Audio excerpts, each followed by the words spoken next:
Welcome to steno series. यहाँ आपको 80 शब्द प्रति मिनट के हिंदी डिटेक्शन बोले जाते हैं जो आपके आने वाले एग्जाम्स 333 और 1224 के लिए बहुत ही महत्वपूर्ण है।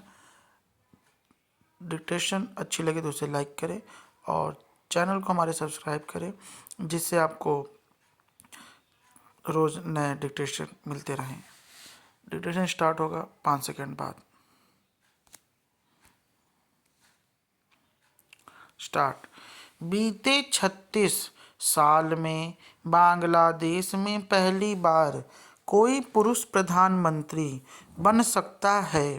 13वें संसदीय चुनाव में बांग्लादेश नेशनलिस्ट पार्टी को 2/3 से अधिक सीटें मिलने के बाद यह बात करीब करीब साफ हो गई है कि तारिक रहमान अब इस पड़ोसी मुल्क की कमान संभालने जा रहे हैं।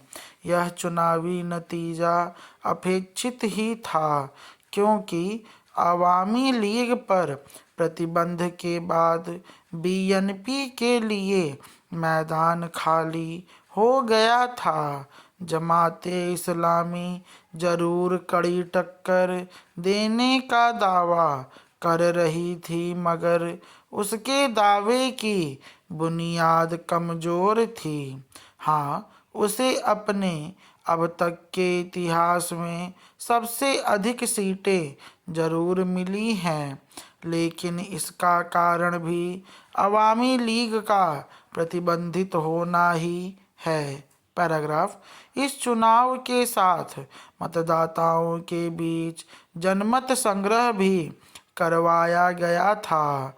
हर वोटर को 2 मतपत्र दिए गए थे, जिनमें से एक सांसद के निर्वाचन का था और दूसरा जुलाई चार्टर को लेकर। इस चार्टर को भी मंजूरी मिल गई है। कार्यवाहक सरकार के मुताबिक यह चार्टर लोकतांत्रिक सुधारों को स्थायी बनाने की कवायद है।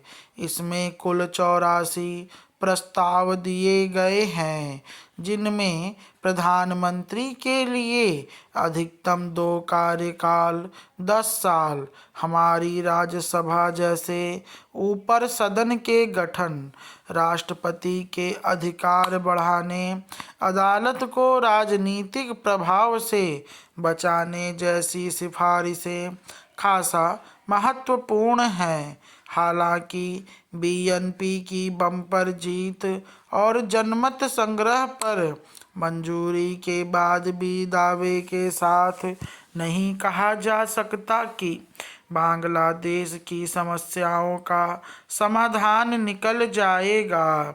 कई सवाल अब भी कायम हैं, जिनके जवाब भविष्य के गर्भ में छिपे हुए हैं।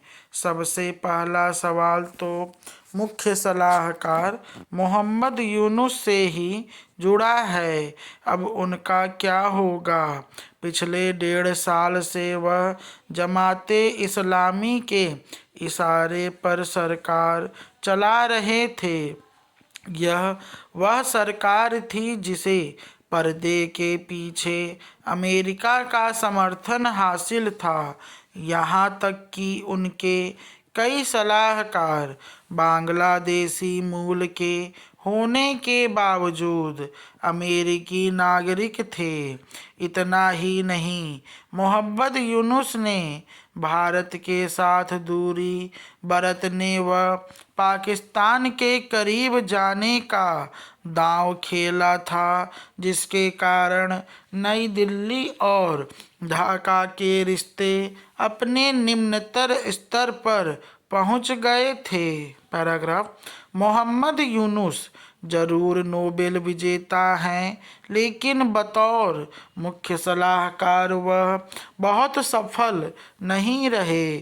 खुद को ताकतवर बनाने के लिए उन्होंने तमाम अहम संस्थानों में जमात के लोगों को भर दिया, यहाँ तक कि विश्वविद्यालय, न्यायपालिका, चुनाव आयोग में भी जमात समर्थित लोग नियुक्त कर दिए गए।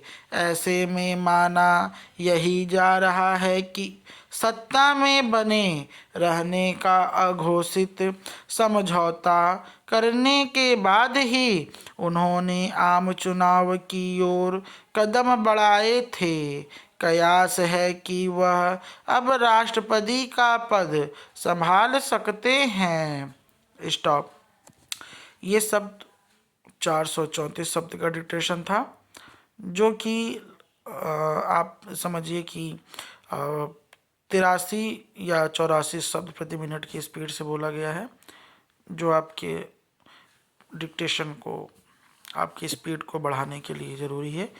डिक्टेशन सादे शब्दों में थी, यानी आसान शब्दों में थे, तो इसलिए हमने इसे थोड़ा स्पीड में रखा है, जो आपके स्पीड बढ़ाने में मदद करेगा।